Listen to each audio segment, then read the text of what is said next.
Welcome to episode 13, part 2 of the Books to Last podcast, covering the remaining book choices from Lalig Mary from Bookshrine podcast.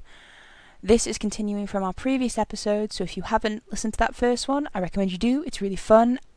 This one has even more of the same really interesting tangents, including a very brief dive into the differences between British and American political systems. I really hope you enjoy.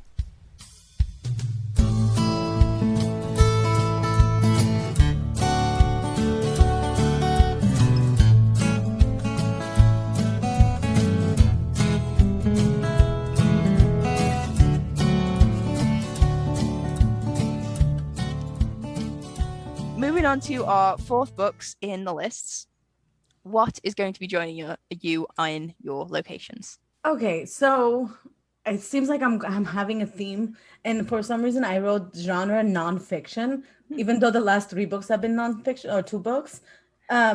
I'm gonna change the genre from nonfiction to more of a memoir. It's A Promised Land by Barack Obama. It just came out last year and I read it. It's like 700 something pages.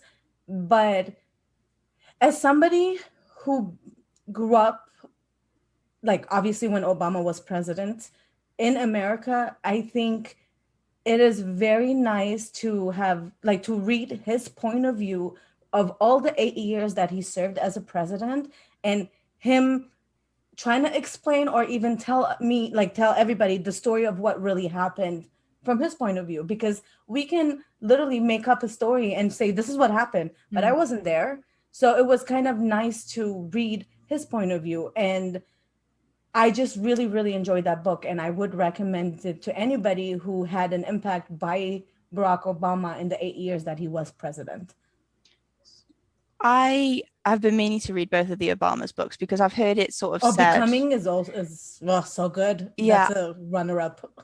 Well, I've heard it said that like Barack Obama and Michelle Obama are two of the most gifted orators of this generation, and it's absolutely beggars belief that they're also husband and wife, because they're so gifted with the way that they are able to convey their points and yeah, just their way with words is just amazing, like beyond what most people are capable of. And I'm really fascinated I'd probably end up listening to the audiobook, because I think I would probably take it in better through sort of an audio form. But I would listened to the Audible for Barack Obama, both of them actually, Becoming and Barack Obama's, and it's him reading and it's his voice and it's so soothing and calming, and it's like, tell me any story, it's fine. Yeah, I find it so much more interesting when it's them themselves narrating it as well, because obviously it's them telling their own story in their own voice. And yeah, it's definitely something I find American politics absolutely fascinating, because it's so it's so different to what it's like over. Although, to be fair, British politics is slowly getting more like American politics. I think the whole parliament that you guys have is also very interesting to me, but that's because we don't have that here. Yeah, so I like it. As systems, they do work really differently, and I find, like, it, from my perspective, as like from across the sea, the American politics seems to be, it kind of centers a lot more around that one person. So the president, whoever they are, really sets like the entire tone and narrative of like politics for the time that they're in power. And it's not necessarily, it's just not like that over here. Like whoever's prime minister, because they're not sort of, they don't get the same level of power, I suppose, because they're not technically the only one in charge. They sort of lead the government and they lead the party, but they're really dictated by everyone in the party around them, more so than anything else. And we can change leadership multiple times while still having the same party in power without having another election. Because Boris Johnson, if he stepped down tomorrow and somebody else was elected, only paying conservative members could elect someone else, but we, the general public, would not have a say who takes that place, because we've already elected the party to be in charge. So it's really not about the individual so much as about the party. And I find American politics so interesting because it's just so different to that, because it's so much more about the individual. And I kind of find just the whole process of it fascinating. I paid far more attention to the election results in America than I did the British ones because. Well, correct me if I'm wrong though. For your election, it's like, is it like 4 different parties, and then it's not even the majority that wins? It's whoever can get groups together and then ends up having the majority at the end wins. So even if one party gets the majority of the votes, they could possibly not even win because other parties can get together. Am I wrong in this? So I think it's kind of, I think it can be possible, and it does work out that way sometimes, but it's similar to the American system. It's geographically based. So all of the UK is split up into smaller sort of counties and then subdivided into sort of MP jurisdictions and that sort of thing. So each area has their own member of parliament, and people in that area vote for the member of parliament. Generally speaking, most people aren't familiar with who their actual member of parliament is, because when they go to the ballot, they just vote for the party because that tends to be the basis that they go on. It's very rare that someone votes for an MP because they like that MP individually. It's usually to do with the party they represent. There are 2 main parties, and then there are maybe 3 or 4 other parties that have a bit more of a footing, and then a lot of independent parties. So you can kind of have unlimited parties, but realistically, we have the 2 parties, and they're the only ones that really ever have a hope of being just in like charge. America. Yeah, essentially. So it's whoever has the most MPs. So it's very similar to the American system in that, it's whoever has the most of a certain number, and it usually has to be a majority. But depending on how it's split, you can have a minority government, which can be overcome by forming a coalition with another party so that they then have enough votes. So a few years ago, we had 2 parties form a coalition so that they formed a majority because no one had enough votes really to rule. See, I find that so interesting though. It's like you think the majority is somebody else, like a different party, but then it's like a no twist. Here it is, it's a joke. There's so like Labour and Conservatives are sort of the 2 main parties, and if they both have, say, 45% of the vote each, then the other 10% of seats in Parliament will be made up by other parties. So if they can get them, it can be a different. But unfortunately, that coalition a few years ago, the Conservative Party is obviously still growing because they're still the dominant power, and they have been in power for about 10 years now, longer. Wow. Because they've won the last 5, I think, elections. But the coalition they formed was with a party called the Liberal Democrats, and that coalition really harmed Liberal Democrats because realistically, they're more in line with sort of the other areas of the political spectrum. So because it really damaged them as a party, they haven't recovered votes wise since, because it kind of made them seem like hypocrites, because they got blamed for a lot of the stuff that got done during that coalition, despite the fact they didn't really have a lot of power to stop it. But it often happens that way. It's so sad. They didn't have the power to stop it, but they gave the power to the Conservatives to do it. So in a way, they're kind of culpable. I find politics like internationally just really interesting, but I have a weird fascination with American politics. So I'd probably be really interested to hear a bit about Barack Obama. I think you and the rest of the world, though, find American politics interesting. So you're not alone. Well, it can become entertaining. I mean, did you see the last 4 years? Well, I mean, like, look at our politics, though. Like, so we pick people. So we have the same type of system where every state has a representative, and then based on your location in the state, you get to pick who represents your area. And then those are the guys that really kind of set the laws for the area, because you have to go through Congress here, and they set the laws, they make the bills and pass them along, and then the president just signs it or vetoes it, which is not. It's a rare thing where a president vetoes something, because to get through Congress, you have to go through filibusters and all like agreements and rechanging of the bill. Like the Congress here, I think, has the most power besides like a presidential. What is the thing where they just sign it anyway? What's oh my God. Executive order. Yes, thank you. Oh my God. Of course you would know. And right. What was it called? So the BBC over here in the UK has a specific podcast called Americast, which just discusses American news from a British perspective. So there's a British correspondent who's based over in America, lives in Washington, DC, and then they have a Texas journalist who also reports from like an American's perspective to help the Brits understand some of the stuff that might not make sense, because it's all very complicated. And then we have sort of BBC journalists, and they have a lot of guests on there, and it's really fascinating because they covered the election, they cover other news stories that go on in America. They did a lot of really amazing coverage of the Black Lives Matter protests and stuff over there, and I find it useful because it puts it through the lens of, I suppose, Britain, where it kind of makes sense, because some of it and explains the parts that don't translate necessarily over here. Because I know in like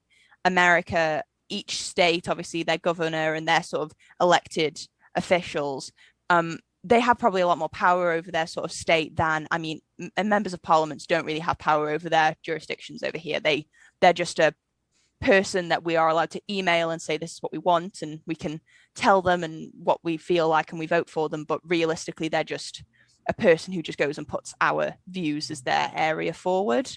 But in terms of power, they don't really run anything. They just sit in Parliament to represent us. Whereas I think in America, states are more like, it's like a collection of almost their own countries, because the laws are different from, and it's so fascinating. With our own like mini president, governor, like. Well, it's not president. Don't teach people like the wrong thing. he's like a miniature version of the president, but just for that state. He just makes decisions for the state that he's governing. And I do love the fact that each state has their own laws, and I do love the fact that a lot of the federal laws don't. It's not that they don't apply for the state, but I do like that the state can make their own decisions. Yeah. Well, no, even though it's all one country. Federal laws are federal, so it goes. Everyone has. Yes, like the state. The state laws are per state. Although after 2020, I would kind of prefer us to kind of get under one accord. Because I was just gonna tell you, like, the whole legalizing marijuana thing is federally illegal, but states have gone and legalized marijuana. Yeah. So I don't think all federal laws apply to every state. Well, that means the federal, so you can be prosecuted on a federal level. Yes. For that crime. But that means if it's legalized in the state can be like, you won't be prosecuted on a state level. It's like, go home and smoke. If the FBI or something comes after you, then. But why would the FBI come if you're still in the state and you didn't break any law? You broke a federal law. So then anybody, like the federal, whatever, they can come right now, the FBI, and go into the legal shops and take them down? No. Well, I don't think that's a federal crime. Like, I don't know what exactly our marijuana laws are as far on the federal level, but if it's something that breaks a federal crime, then the government can come in and arrest you for that federal crime, regardless of what the local law states. Yeah.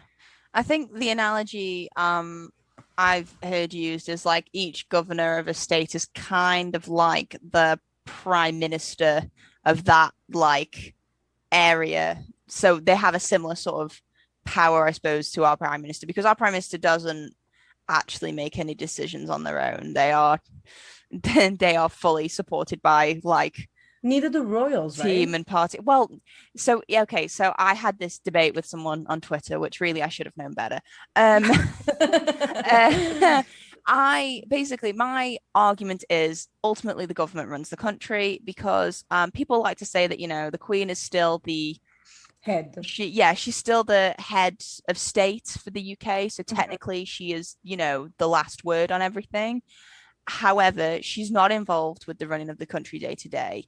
And realistically, if the prime minister or the government goes to say, this is what we want to do, this is why we want to do it, as long as it's legal, she pretty much has to say yes. She doesn't. So she can't say no? She can't, not really, no, because the whole reason we still have a monarchy and they've not been overthrown by revolution is because they basically gave up any power they have to actually run the country to the government, so to democracy, and in exchange they get to keep their palaces and titles and that sort of things, and then they also have to forfeit huge amounts of their estate and money to I'm the so country. interested in this. Do you have So, any recommendations of book I can pick up? oh, okay, so I don't know about like generally, but I know they've just published a new book about the Queen, because just about her life and that sort of thing, which looks amazing.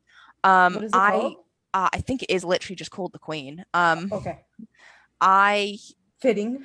Yeah, it's I was really tempted to get it because I'm intrigued by Queen Elizabeth, because I think she's the longest reigning monarch now. I'm intrigued by all your queens, to be honest with you. My Yeah, goodness. I Queen love Victoria royal. is like, Yeah. I think so the Queen by Matthew Dennison is a recent one that's come out, but Dennison. in terms of like royalty, even though they are on paper the head of state, and the Queen is on paper the head of state, when Boris Johnson went over and said, "Oh, I want to, Renee, I want to close Parliament unconstitutionally," and he was found to be breaking the law anyway, for 2 weeks, and I want, like, essentially, if the government decides that they're going to do it, and it's got the support of the government, it's got the support of, Parliament and the House of Lords and House of, basically all the different places, she can't say, well, I disagree. Her whole position has to be apolitical. She has to not support either party. So if a different party came into power tomorrow and a different prime minister, she would have to be just as supportive of them as she'd ever been with it. She can't have alliances. And because of that reason, my argument basically was, I mean, she's not in charge of the country.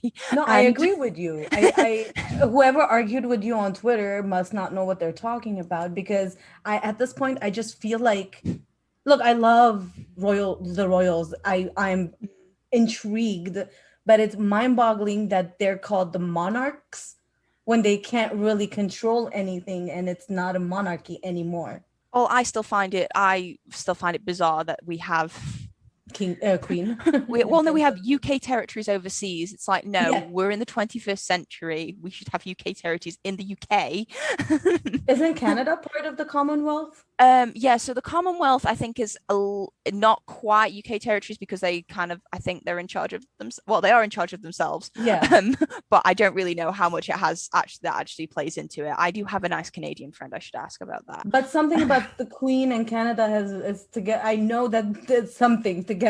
I have noticed there's a lot more crossover between sort of Canadian culture and UK culture. I think it tends to be quite close. And I mean, I find the monarchy sort of really fascinating. I do equally with the way they've all been behaving over the past like few years. Yeah. I could also be quite happy with it ending with Elizabeth and that just being not Charles becoming king. I have no strong feelings one way or the other about Charles or any of them, really. I think most people are the same as me. I know the news likes to highlight people like Piers Morgan, who have got very strong feelings about the royal family. Yeah, and what's up with that? That's very strong feelings. Other people associated with the royal family. However, for the majority of the general public, we don't want to hear about their lives all the time. We don't care what countries they move to. We don't care what they do in their spare time. Yeah.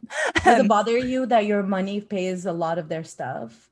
Well, that's the thing. It actually doesn't. Oh. So apparently the British taxpayer per year, per British taxpayer, I will pay £1 per year that I pay tax towards the royal family. So £1. What, £1? Yeah. So over my lifetime of paying tax, say I think I started paying it when I was 17 when I got my job. So I'll probably pay it. I'll contribute 60, 70, £80 to their upkeep for the rest of the thing. Well, it's something if you count every single person who pays that. Yeah, it definitely adds up. It definitely adds up. But like in the grand scheme of things, I'm happy for them to have my £70 over my lifetime. And also it's like people don't seem to realize that actually a lot of what funds the royal family is technically their own money. They own something called the Crown Estate. So they own a lot of property, and the money that comes in from that property amounts to millions and millions of pounds. Say, I don't know the figure off the top of my head, but say it brings in, £400 million in a year. They forfeit probably 350 million of that, or that kind of proportion. And they do a and lot they of just charity work, give right? that. Well, they just give it to the Treasury, so they just give it to the UK Treasury. So that's then, and then in return, so basically they give all their money to the UK Treasury, and then in return, the UK Treasury gives them a portion of it back, which then goes towards running all of their sort of things. So I don't necessarily, and they bring in a lot of tourism, and they do a lot of other things as well. So I mean, I'm not a monarchist by any stretch of the imagination, because like I say, I can take them or leave them. I don't really care what they're doing. Like, if Harry wants to live in America, let him, seriously. Yeah. Seriously, guys, it's okay. Like, we can't keep him here against his will, just let him leave. But he never really wanted that like role anyway. No, he didn't, and I don't blame him. It sounds like a horrible job. But and he has mental health issues like all of us, but at least he talks about it, and he's had trauma he had to deal with. Like, leave the guy alone. Yeah, I think I'm not very impressed with the way specifically the British media, because I don't like press. I don't think the general public really cares. We're actually all kind of sick of hearing about it, because we don't care, and it feels like the journalists care a lot more than we do, and we're being forced to hear about it because of it. But yeah, because of what's happened over the last few years, I would be surprised if support goes for them, really, because like say, most people take them or leave them. They don't really care about the royal family, but they do start to care about them if it's scandal after scandal after scandal, and they have to just constantly keep on hearing about them. It's like, no, and also, Prince Andrew, Jesus, I was just gonna bring that up. Like, give him to the FBI, and then in return, we just want the woman who killed Harry Dunn, and then that's fine. That's how it works. But they're not gonna, because they can't. No way. Yeah, I don't know how it's been swept like under the rug, that somebody goes, but Prince Andrew, and then somebody goes, no, he couldn't have. It's not. No. He just happened to be there one time. Nothing happened.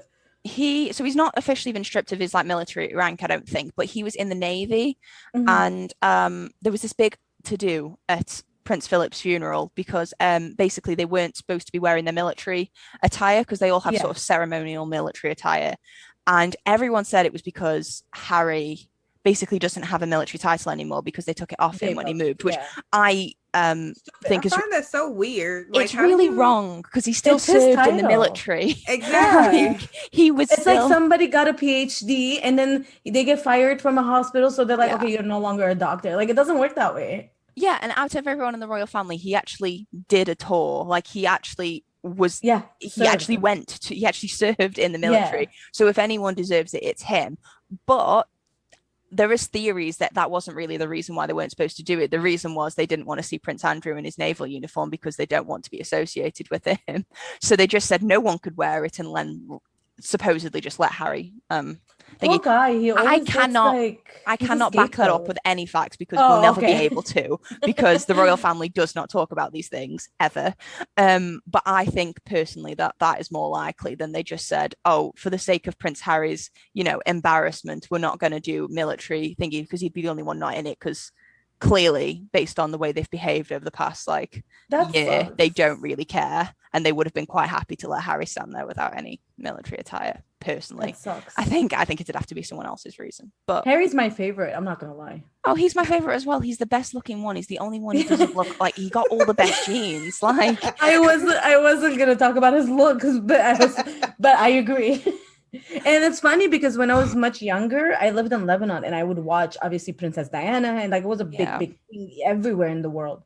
And when I would look at Harry and his brother was my favorite. But then I grew up, I'm like, oh, no. Like, what? Yeah, I think I must have a soft spot for gingers anyway, because my husband is also ginger. Oh, so that's cute. Maybe it's that. No, Harry's cute. He's a very good looking man. But yeah, massively interesting tangent. Yeah, I'm sorry. Oh no, it's fine. Honestly, I could talk politics and probably general news events all day. But honestly, this was a fun politic talk and not like angry. No, yeah, I don't do angry politics talks. I have a lot of friends who have differing political views, but we keep it civil and often fun, as opposed to anything else, because otherwise it's just becomes upsetting for everyone. Yeah, I agree. Yes, but anyway, so we've done A Promised Land, which is an excellent political memoir, which I think there's going to be another one too, because he couldn't finish it, could he? He couldn't finish everything in the one I book. didn't know there was going to be another one, but if And there that is, large of a book. Yeah, it's I think there's going to be a 700 second pages. installment. I'm excited for that. It's a great book. I would Oh my gosh. Is it? I wonder if it's the continuation of. Well, I mean, the book does have when Trump became president, took power. So there is some part of after. So I wonder if it just continues of what he did. Like, remember when he went on vacation after Trump became president, and we were all miserable here, and he was just surfing, all having fun. I mean, after the 8 years he had, I think I know. No, he deserved it, but I don't think we deserved what we were getting here. Oh no, definitely. Thanks, Obama. No one deserved that. And I think that was the thing that irritated me the most after the recent election, that Barack Obama and Michelle Obama and just the entire Obama family had to stand there, and they had to be civil, and they had to give the cordialities, and they had to do all the things that they had to do for someone that they obviously did not like and did not think should be in power, but they did it because it was their responsibility and their duty to their country. Yet Trump couldn't do that. Trump had a tantrum because he couldn't do the same thing. And I was just like, are you kidding? For someone as repulsive as you, Michelle Obama smiled and gave you guys gift and shook your hands, and and I was like, and you can't even pretend to shake Joe Biden's hand. I was just, infuriating. But A Promised Land, Volume 1, possibly a Volume 2, is your fourth book. What will be your fourth book that will be joining on your list? So I don't do a lot of politics, and I definitely don't do a lot of memoirs. So my fourth book is going back to romance. What? That's two. Okay, so the reason why this is the fourth book and it's romance is because this one is actually a fan fiction. I fielded a query about this. Yes, I did. I want to make sure that I can include it because like I said, I read a lot, and I want to make sure that was not off the rules. But so this one is called Didn't See It Coming, and it's by the writer is For Forever 19. Sorry. Look, I don't expect. I know fan fiction writers. I'm one of them, but it's just funny with the name. Go on. So this one is a Glee fan fiction. And it starts. Sorry, I didn't know there was Glee. Sorry, Glee fan fiction. Go on. Okay, so yes, I actually read a lot of Glee fan fiction, but this one is about Quinn. I think this is set either their junior or senior year, and the Finn just broke up with her, and this is very. Again, author's universe. Everything that happened in canon kind of just gets thrown out the window, except for some of the basic things like the teasing of the Glee Club and of Rachel and all of that. But this one has Quinn. She's just getting broken up with. She thought Finn was going to be her life. And I know that's confusing for people who don't know Glee. Yes, it's Finn. And then they decided to make the other character Quinn. And they did date in the show. I don't know why they chose those names, but so Quinn, Finn broke up with her, and now she just has to kind of rediscover herself. And she ends up walking to Rachel's house. Like the first chapter is after the breakup. She randomly walks and it ends up in front of Rachel's house, and Rachel they have a little talk, and they not so much as form a friendship there, but she kind of tells Rachel a little bit what's going on. And this story, it also does the switching where every chapter has a different point of view. So the next chapter is Rachel from Rachel's point of view. And this is also first person point of view, which I don't read a lot of first person point of view. But this was easy to follow and I enjoyed it. So we see from both of Rachel and Quinn's point of view as the story goes, how they form this friendship, first they're not so much enemies. They just they're not as close. They know of one another. There was teasing in the past, but they come to this middle ground, and now we just see them grow and try to connect. Rachel helps Quinn get over the breakup and helps her kind of come to accept herself as being gay, and then they form a relationship, and then they have to fight through the relationship because Quinn's family is the same, you know, is very non-tolerant, churchy. And yeah, I remember the episode where she tells them her news. Yeah, so it's those same, I think that's why I like fan fiction, because those same basic things. So if like I'm telling you about this story and you know some of her history, those kind of background things are the same. And Quinn has to just go through the rest of the story as discovering herself as well, first coming out, discovering that she likes Rachel, discovering that she wants to build this relationship with Rachel. She has a point in there where she either has to pick Rachel and then over her family. And even though she's going to college soon, these are the type of things that she has to think about because of her tolerating family. And that's why I picked the story, not so much because it was a romance, but because it's more so about these two women who, even though they're at that like 17, 18-year-old age, they come into themselves, they learn more about themselves, discover who they are as individuals, and then come together, and all while helping each other do this. So that's why it's romance at the end of the day, but it focuses more on character development part. That sounds, I mean, I haven't watched Glee so I used to watch Glee when I got back from school, when I was younger, and I think I didn't watch like the very later seasons. I was very much sort of the original first few seasons kind of viewer, but I definitely found the concept really interesting, because like you couldn't get two characters more different from each other really in Quinn and Rachel, and that plays a huge part of their stories in the actual series. I definitely prefer the idea of them getting together over them fighting over Finn. Yeah, he wasn't that great of a character. I didn't. He wasn't make it past I don't think he was a very good boyfriend, personally, nope. Like as a character. When he was dating Rachel in the show, he frequently forgot that she was vegan, and it was just like he can't be bothered to remember this tidbit about his girlfriend. Yeah, I mean, I always preferred Rachel with if she was going to be with any of them.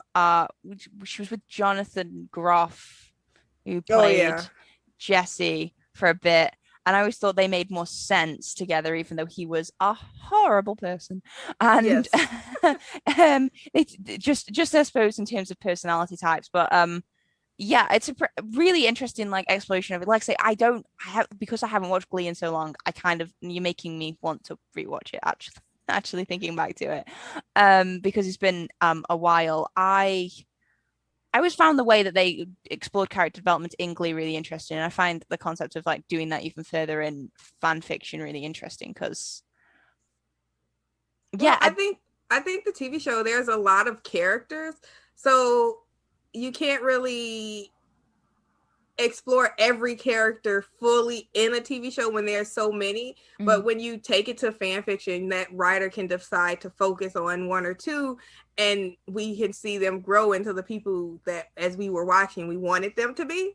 Yeah. And that's what this story did for me. It took Quinn from being that mean girl who was just so determined to date the popular kid into this fully realized 18-year-old who is like, obviously this is who I am, and I need to come to terms to accept who I am, or even come to terms to accept hiding who I am. What's more important to me, my family, or just being true to myself? And especially with this being like 2021 and Pride Month right now, that's the story a lot of kids should.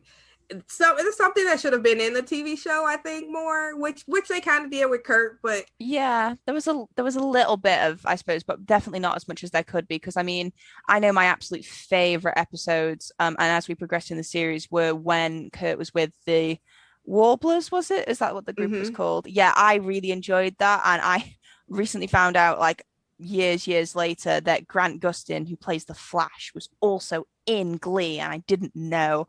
He was just like a background guy. He had some singing to do, but like they do explore, I suppose, a little bit of it. And I feel like, and I may be wrong, but it was Santana. I feel like she had or maybe Brittany.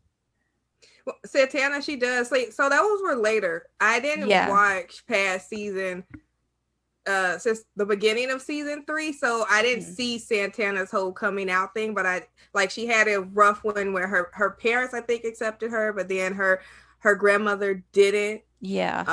Also in Glee there was so you brought up the Flash, there was Supergirl. She was actually in Glee as well in the later seasons. Yes. I think I'm probably not far off. I think I remember Santana's sort of coming out and that sort of thing, but and roughly when sort of Kurt goes to the Warblers and that sort of, but I don't really remember much after that, because I think as they started bringing in even more new characters and the focus was less on my favorite characters, which were the originals, my interest kind of waned a little bit. But I definitely, it's definitely something that could be explored more, especially in sort of what was at the time a very popular mainstream TV show. It was something that a lot of young people watched, and to have that representation there would have been really good, and I mean, and helpful, because I think Kurt's story, whilst it was really I suppose, while it was interesting to watch, it's not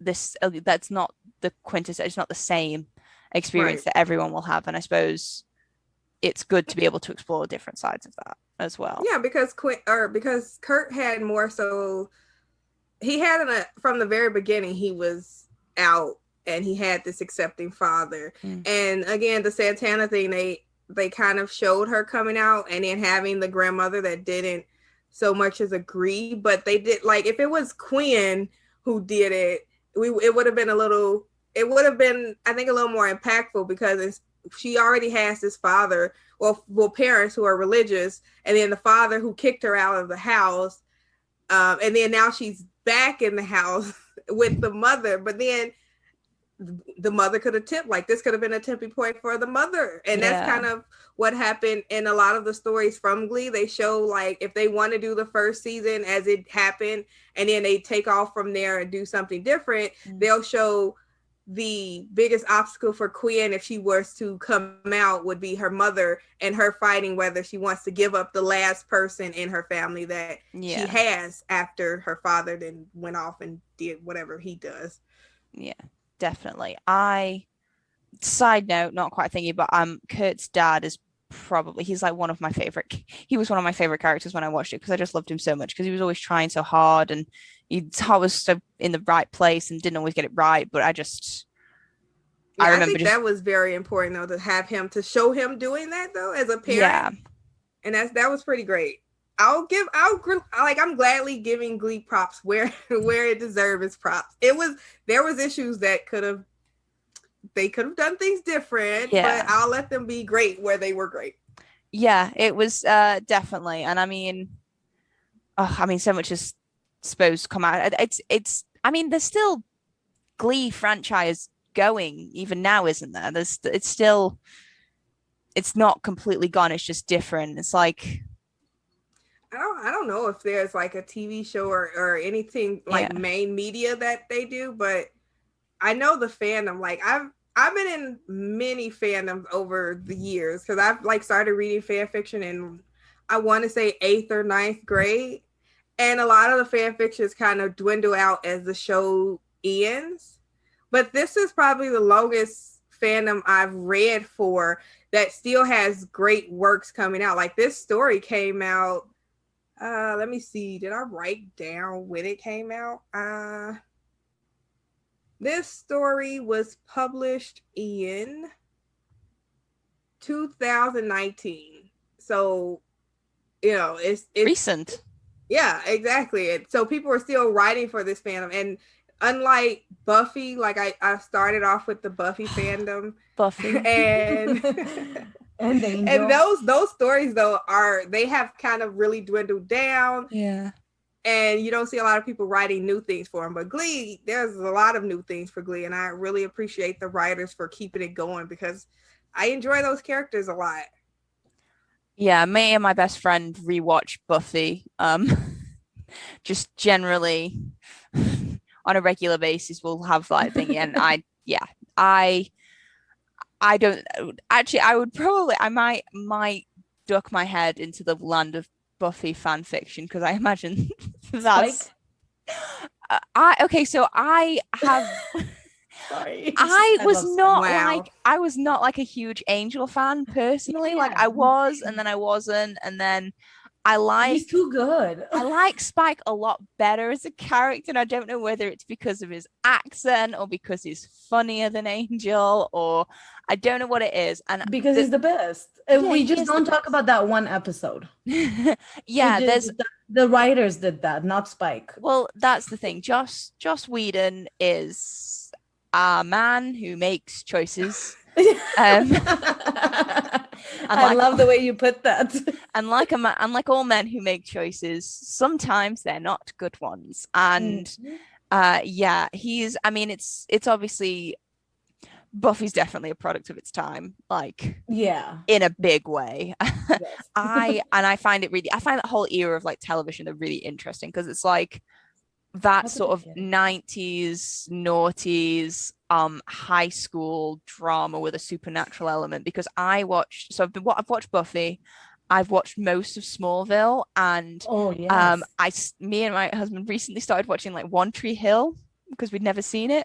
Wait, that's not One Tree Hill is some type of fantasy? It doesn't have that's the one that doesn't have supernatural elements, but they're all sort of set in high school during a sort of similar time. Like 90210 and Gossip Girl. Yeah, and it's kind of really strange how even though like Smallville, Buffy, and One Tree Hill are completely different shows. Like the vibe of them is completely different, but the themes are so similar. I mean, especially with Smallville and Buffy, because they've got those supernatural elements.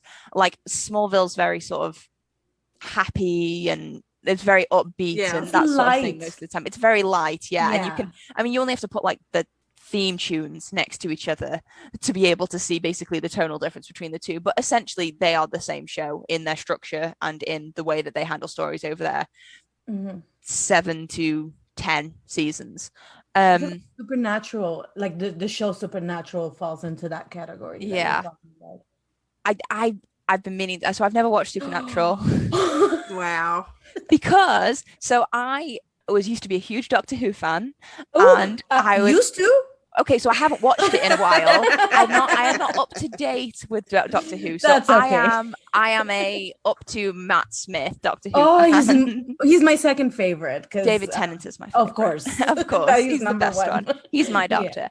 He's my doctor too. I do eventually want to like catch up and watch them all, but like I was a big fan of Doctor Who. I really enjoyed Sherlock, and I know the Super Who fandom banded together. That's so funny you said that. My Tumblr name was Super Who Avengelock because I also liked Avengers. Yeah, literally Super Who Lock was like it was kind of like I followed it all, so I've been exposed to a lot of the supernatural memes and information just sort of because it was always coupled with Sherlock and Doctor Who stuff. So I know in my heart that I will love it when I eventually get a chance to watch it. But I'm gonna throw in another show going. Category. Merlin, which you please. Oh my god, I love Merlin. Okay, I haven't watched it since I was a kid because it used to be shown on CBBC here in the UK, like BBC every day. Like we had like CBBC is like the kids BBC channel, and Merlin, along with a few other TV shows. I absolutely adored Merlin. It's on Netflix over here, and I really just want to rewatch it from the beginning. I will rewatch it. Merlin. Oh, I just love Merlin. I love the relationship between Merlin and Arthur, and that was. I just like the show. Well, she likes Morgana. That's what it is. Well, I love Lena, so. I think all of the female characters in Merlin were just great for very unique reasons. Yeah, like I love a bad guy anyway. I love it when you get a really awesome female supervillain. Yeah, like Morgana herself. Yeah, like Morgana. I just think she's I do need to rewatch that as well. I need to rewatch that. I need to watch all of Doctor Who. Because I'm actually really on the last season of you do know a girl. I don't want to continue that sentence. Yes, yeah. Okay. So I'm where the girl started. Yeah, I am very disappointed in myself having not watched 13's seasons because I feel like I need to support Jodie Whittaker in her triumph of becoming the first female Doctor. Yeah, Um, dude. I'm surprised there's no ginger doctor yet because that's been yes, like David it's an Tennant's been ongoing joke with a hint yeah. in there, but there's some people like the theory that I've heard a lot of the time is a lot of people want Rupert Grint to play the Ooh, Doctor one day, would but that he's even not really there yet. acting? But is he acting still? I don't know actually. I've not seen him in anything recently, but But I see he's him. just had a I vis- baby. oh. Yeah. I mean, no offense. That came out very negative. Oh, congratulations. Yeah, I think Rupert Grint had a baby fairly recently. It might have been like 2 years ago now, but what is Okay. time? I haven't kept track of it. Like, That's so funny. oh, but yeah, You like a lot of great like you like a lot of my shows. I like that. I found that more often than not, like even when I have people on the podcast and we get chatting about books and we have completely different taste in books, it's always really strange where like our other areas of interest cross over. Yeah, I like that a lot. Well, we are actually on our fifth and final book for both of your lists. So ending with a bit of finale, what is going to be the last book that you guys take with you? So it's kind of funny because now I'm choosing a fan fiction. I bet you didn't expect that, Renee, did you? I mean, sure. I didn't, but go on. Okay, so I know we were just talking about Merlin and stuff. I do, and Supernatural, Super Who Avenge Luck. So I'm just going to say that name. I do read, those are my fan fiction fandoms that I read. However, the story that I chose, I read maybe 15 years ago, and it's a story that has stuck with me. I often think about it.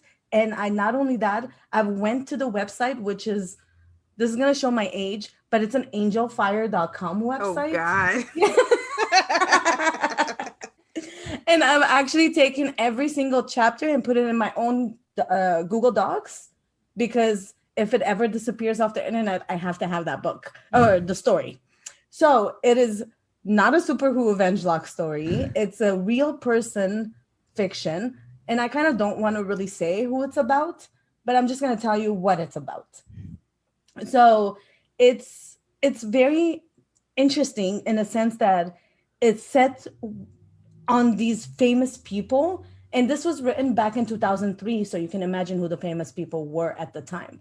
So they're at this big industry party where something bad happens, and maybe I should hold on. I'm gonna have to tell you. So there's a guy, the main guy, one of the main guys is in a band, and the other main guy is a famous rapper. So they don't really get along because the genre of the music that they do is completely different. One is pop, one is rap. It's just not something that, especially in 2003, it did not mingle well together at the time. I don't know if you know who were famous at the time. Like I'm talking about like pop bands. To reveal my age, I think I was about 4. So Oh Jesus. Okay. You're very young. Okay, so just imagine like a One Direction with like okay, but like before One Direction. Oh yeah, One Direction probably weren't born yet when this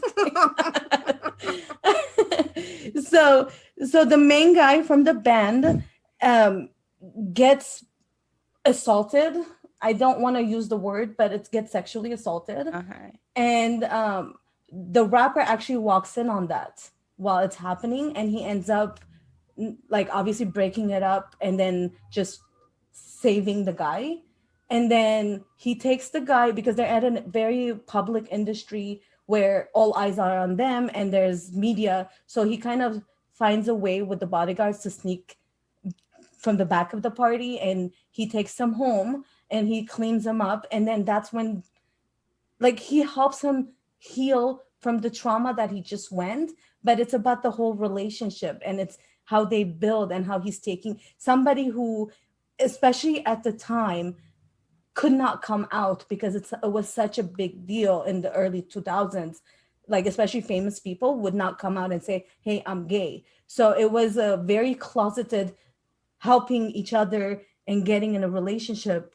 And that whole story is very tough, but also at the same time very nice the way they heal and the whole process of getting better.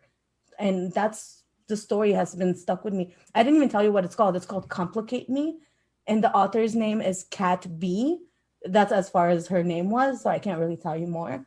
But it's such an intense, trauma-filled story that I love because it's a romance too. So it was amazing for me.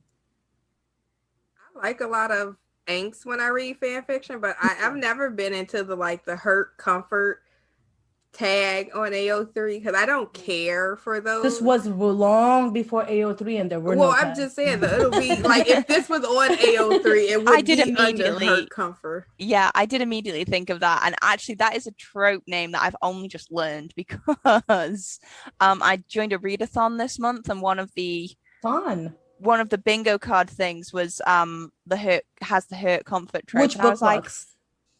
It's one that's actually been run by some booktubers that I follow. So it's called It's a Studio Ghibli readathon themed. Wow. And it's being hosted by a bunch of booktubers through Discord.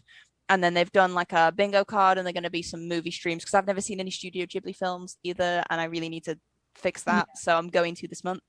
And yeah, and one of them was the hurt comfort trope, and I was like, what does that? I was like, I feel like I know what that means, but what does it mean? And I googled it, and then I realized it was a fan fiction tag, and I was like, I definitely read books with that in it. Yeah, a lot of that, and then usually you get no warning. It's a surprise. That's what's gonna happen. Yeah. Look, it's not fan fiction. You just read the book and figure it out. But anyways, the story was, like I said, long before AO3. Was never on fanfiction.net, but it was on Yahoo groups. Fanfiction.net was the website that I did use when I read fanfiction. Their search thing is not as good as AO3, so I don't recommend fanfiction.net if you want to go into like the tags and stuff. Ads now, so it's like that's annoying. Yeah, I actually think I might have published fanfiction on fanfiction.net. Me too. I think so. I used to write a lot more when I was younger. I don't really write fiction now because all of my creativity has been strung out of me from work and writing reports. Yeah. But I think I might have when I was quite young, and I don't know whether it ever actually made it onto fanfiction.net or just got saved onto a laptop that is now defunct. It was probably The Host because I was obsessed with that book when I read it. That's so funny. I can't believe that's a movie too.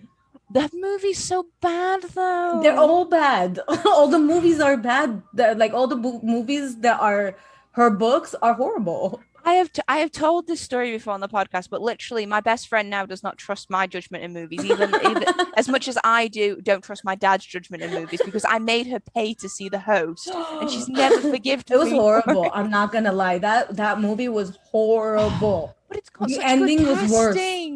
Yes, wasn't it Robbie Amell? Is it? No, it was Max Irons, Jake Abel, and Saoirse. Oh, it's from Supernatural. So the guy from Supernatural. Jake Abel played Luke from Percy Jackson and the Lightning Thief.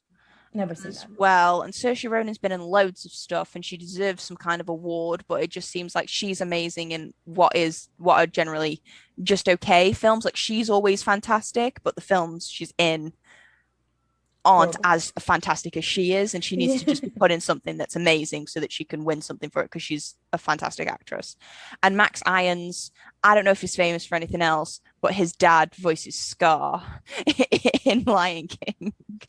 But the acting is really good, and the casting was really good, and I had such high hopes for it, and then the film was terrible. But I loved The Host, so that was probably the only thing I wrote fan fiction about, and probably Harry Potter because I think it's weird that a lot of younger people who get into fan fiction, they start with like fanfiction.net, and then us older ones was like, no, there was Yahoo Goose, and then the Angels. And even like there's this one site that's been around forever called Ralph Perfect and no, well, that's just another hosting site. Like it was hosted everywhere online, and then fan fiction became like this hit thing. And then for whatever reason now, a lot of young people want to go to Wattpad, which is stupid, and I don't understand. Of people are, it. yeah. I've heard a lot about Wattpad. I've never used Wattpad. I had a lot of people in school recommend it to me, but I think fanfiction.net is probably the first stop, because if you want to read fan fiction and you Google fan fiction, I imagine fanfiction.net comes up first, and you're like, actually, yeah, that's what I want. Archives. It's not a bad site. It just has ads, which is stupid. But wouldn't Archives of Our Own pop up first? I mean, like it should definitely be just, if not the first one, like if fanfiction.net is first, it should be the second, because that should be even more popular today. And the tagging system is 100% better. It's won awards for its tagging system, so that's how great it is. I have never been on a site that has as amazing and impeccable search results as AO3. Yeah, you like any type of site, it like any outside of fan fiction, the tagging system is period. Amazing. And they're still in beta, which I don't understand. I don't think they're ever. I think that's just part of their aesthetic now. They've been in beta for like 15 years that I've been on that, so I don't know what's happening. It's symbolic to mean that they'll never be the finished product. They're always developing. They're always in beta. Okay, so Complicate Me by Cat B. You've got your own sort of saved copy for, the event of potential internet breakage or yes, but I'm telling you, you can literally find the angelfire.com website, which is a hosting site. I guess it still exists because it's still there. You can find her story, but just know there's a lot of trigger warnings in this one. Yes. I've always wondered though about those sites that are still up, that like the person who was writing for it no longer write. Right, exactly. Like, no. What, did they buy like a 20-year thing? No, they're free. Angel Fire, GeoCities were all free. Oh, were they? Oh, yeah. Okay. Well, you would pay if you wanted to get the domain and stuff, but these are free hosting websites. That's why I'm surprised angelfire.com is still up. Like who is the main person? It's probably a bit like WordPress, I suppose, because WordPress in its basic form is free. Yeah, and if you don't ever close your account, I imagine it just stays there forever. It should, especially if you go to waybackmachine.com or archive something, which gives you like old internet websites that's still anything that's been indexed. Yeah, anything that's been indexed. I feel like you guys need to do a podcast episode about like fan fiction hacks for anybody who needs to know. Because I definitely use the Wayback Machine for things that I can't find, or for those stories where the author does that thing I don't like and make it a book and then take the story down. Yeah, and well, like I'm okay with them doing the whole book thing for people that don't read fan fiction, but it's like I was a fan before, so I shouldn't be penalized by you removing the story now. Maybe they should come up with a system, whereas if they publish it and you can prove that you were a fan and supported it before it was published, you get a free ebook. Oh, I would be okay with that. That'd be nice. To any fan fiction writers who wish to become published, take that into account and you get to keep your fans. Yes. Okay, so that is your fifth and final choice. What will be, so we're on the very last book of both of your lists, and then we can summarize what stories our listeners can go and check out. So what is the very last choice of yours? Well, I went back to mystery here. That's a favorite genre of mine. So mine is People Like Her by Ellery Lloyd. And it's about a Instagram mom. She's Instagram famous. Yeah, I know. It was really good. Yeah. She's Instagram famous for being a mom and just like showing the real or raw lifestyle of being a mom or whatever. Her husband is a writer who is not as successful, and those are the two main point of views. And at the end of, I think, each of their chapters, there's this mystery third voice. So this audiobook had 3 narrators. And at the end of each of the chapters, there's this mystery third voice who you learn from the very beginning is the antagonizer. And she has this beef with the Instagram mom, and she's just showing. So the story goes from their entire life, or from not their entire life, but their days after. The mom is trying to get even more famous. She's trying to get onto a TV show, and the dad is just dealing with his Instagram famous wife and looking after the kids. And then at the end, the little sections where this random woman is telling you about how she essentially is stalking the family, why she doesn't like the family. And I thought that was very interesting to see early on, like who is gonna be the villain of this story. And you get to learn episode or chapter by chapter why she's the villain of this story. So you get to learn a little bit more about her, about like her family life and her motivations behind wanting this woman harmed. And it was just like, it was a different take on a mystery, because it wasn't so much as a who did it.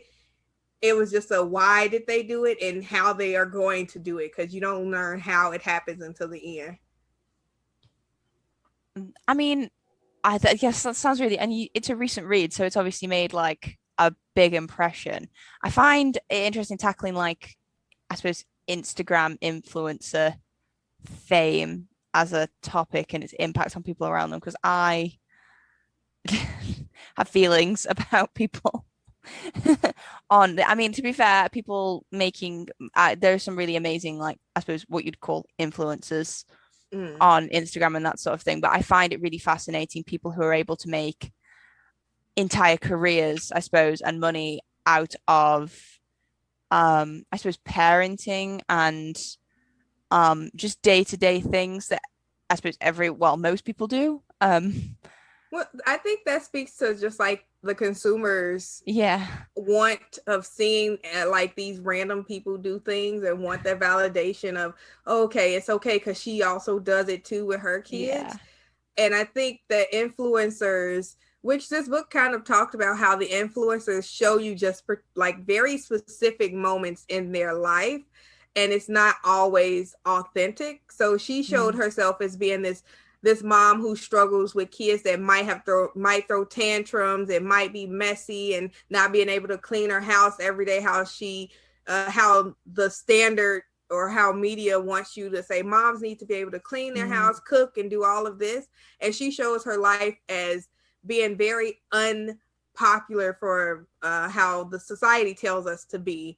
Although in reality, she's just like how society wants us to be. She keeps her house very structured, but when she has an interview that comes, like they come over to film her, she throws things around so it doesn't look like she's very structured. And it's very like, I like can the imagine opposite. And it's very how I imagine influencers are in real life, where they just pick and choose the things that they want us to see, and we just kind of eat it up because reasons. Yeah, it's an interesting phenomenon. It's a very sort of contemporary and recent phenomenon as well, that I'll be interested to see what stories are told about it, like this one and future ones. So mystery sort of, I mean, I had to see, I'm trying not to ask questions that contain spoilers. Too,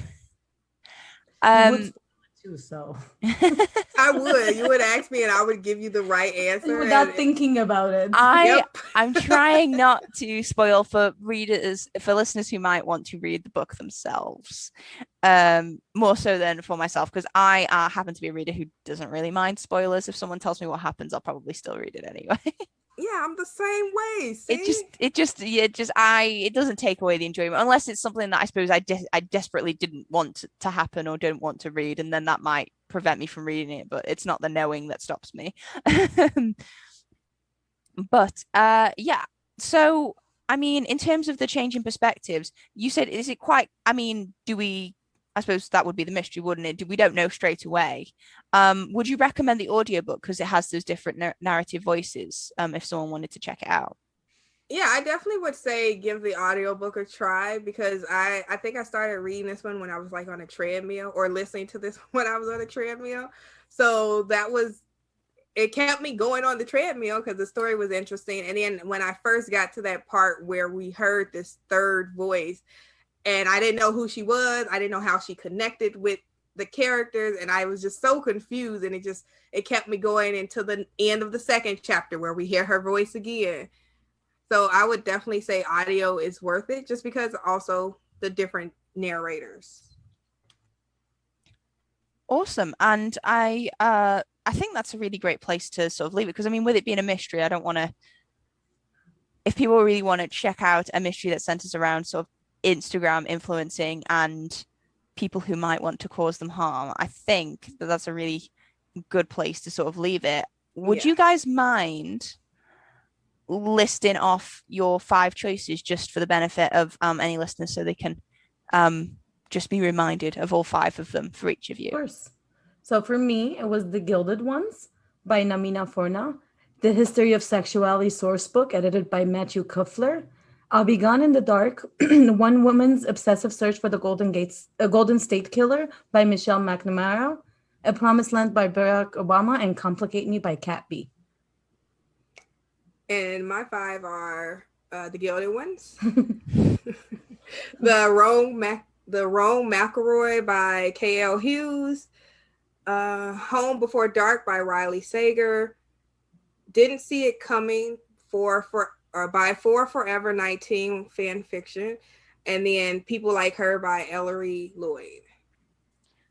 Excellent. Both really unique and mixed lists, because I don't think we've actually had any nonfiction on the podcast before. So that's very exciting to have those choices in there. And we've definitely not had any fan fiction. So definitely unique choices, but all sound really, really interesting, and something that some that I would like to check out myself personally.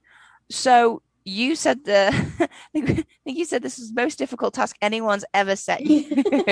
Yes, it was. Do you quickly want to pay mention to any of the books that you wanted to add to your list but couldn't quite squeeze into the 5? Yeah, I'm actually going to give you 5 more names. just the names. Just the names. Stranger Beside Me, Born a Crime, which is Trevor Noah's memoir, The Trial of Joan of Arc, which is my other historical book that I really like, Harry Potter, and Becoming by Michelle Obama. Awesome. Any particular Harry Potter? I feel like I've got to honestly, I love the 3rd one the most, but that's my favorite. Is it? Okay. See, we have a lot of the same opinions, but I think I would go with the first book only because I'm a type of person that likes to start from the beginning. Yes. But the 3rd one is my favorite, hands down. The 3rd one's my favorite, I think, because I find that it's the happiest of the books, because the least bad stuff happens in it. But the first one is where I suppose all the magic starts, which is a really nice place to start. Yeah. What about your honorable mentions, Mary? How is any that nearly made it, didn't quite make it? I don't actually really have honorable mentions. I did, like, there was one. So when I picked my fan fiction, I wanted to, we have like Lali and I and a friend have a competition every year for how many books we can read. And since I read fan fiction, we keep that minimum word count to 40K. So that's kind of what I went with here. And while for the 4Forever 19 story here was like 400,000 words, she had one that I just read, which was like 20,000, which was really good. And that would be my honorable mention. It's called Promises. And it was super short, but it was just like it kind of goes into that hurt comfort thing, except for it's very angsty. And that's why I picked it. But it was just too short for me to pick as a book. So that's why I didn't make it a top 5. I feel like you definitely made up for it with a 400,000 word story. I found with a lot of guests tend to try and go for the longest books that they really want to read again, because they want to have the most pages to absorb themselves with when they're cast away. And I mean, 400,000 words, that is a hefty. Yeah. that would be checked, big. That's bigger than any Game of Thrones book. So I was pretty happy with myself. Is it like Barack Obama's book? Oh, I didn't check how long his book was. I didn't even know that was long until you mentioned it. It's like 750 pages. That's ridiculous. It's like quite 23 big. hour Audible, I think. It's like a full day. The longest audiobook that I've heard of was one that my husband was listening to. It's The Complete Works of Sherlock Holmes, as narrated by Stephen Fry, and it's 79 hours of audiobook. Wow. God. Well, I listened to the entire Harry Potter series on audiobook, and let me tell you, that narrator is amazing. He's phenomenal. Yeah. Yeah, he does do a really good job. He also narrates. I just bought another audiobook with him narrating, and it's the Jeeves collection by P.G. Wodehouse. And that's about 40 hours of audiobook as well, because it's it's a collection of 4 or 5 different stories and books. So I'm really looking forward to getting to that, just because I can just imagine Stephen Fry and his narration and his accent doing Jeeves. I just think it would be really awesome. So I'm really looking forward to that one. Well, thank you guys so much for sharing your lists. This was so much fun. It was such an interesting discussion. I had no idea we were going to go down a politics, monarchy, fan fiction, true crime path, like all of the paths. No stone was left unturned, and it was so much fun. So if anybody listening wanted to check out your podcast and check out your other book recommendation or fan fiction recommendations, where might they be able to find you guys to do that? Well, they can find the podcast on most major platforms, so Spotify, Apple, iHeart, Pandora. We're all there, called Book Shrine. You can find our Instagram for all of our links at Book Shrine. It's the same. And then you can also find us on Twitter, and it's at @thebook_shrine, because someone has stolen our name. Rude. Yeah. Well, I definitely recommend listeners go and check out the Book Shrine. I really enjoy your guys' episodes. I listen to it personally, and it's a lot of fun. A lot of great recommendations there. Well, we do have a website too, Renee. You want to tell them? Oh, yes. This is new here. Our website is bookshrinepodcast.com. And you find all of our episodes there. And we have some blog posts that we're working on there. Yeah. Awesome. Nice central place to go and find everything. If listeners wanted to check out our social medias anyway, we are at Book to Last Pod on Twitter and Instagram, because podcast was too long to fit on the Twitter handle. So just at Books to Last Pod. Always something with Twitter. Yes. And you can find Books to Last Podcast in all the places you can find Book Shrine. And most of the places where podcasts can be found. So go and check us out over there. Check out Book Shrine and our wonderful co-hosts today, because they are excellent. And listeners, thank you so much for listening. And until next time, bye for now. Bye. See ya.